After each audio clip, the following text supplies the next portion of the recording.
Okay, so after you've done started to capture your screen, which we are now doing on the computer here, and I had to show it in still photos because um, you can't show turning on screen capture in screen capture because it doesn't work that way. All right, so we're going to go to YouTube and we're going to find something to download. We'll just go to John Stossel. Let's just say we want to be in a John Stossel video. All right, let's say we picked this one, some old. It doesn't really matter what it is, honestly. All right, so what I'm going to do is I'm going to go full screen with this. All right, and start playing it now. All right, I'm going to kill the volume because you're not going to get good audio with this. All right, you're just not going to get good audio. All right, I'm going to go ahead and hit F on the keyboard.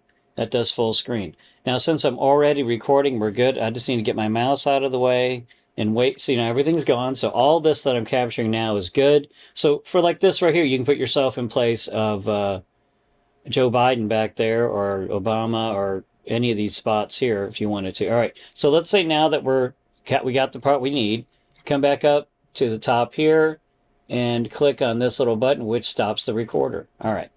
And this is what's been recorded. All right. So I'm going to go and turn off, go to the video, stop the video, get out of that full screen mode, hide it. Okay. Now that I have the captured video here, this is it. You can take the part where it goes into full screen like that, and I'm going to play it and use whatever part you need once all those things drop away. And then you just import that into Final Cut Pro or whatever program you're using, and you're ready to go. All right, good luck. Go Texans.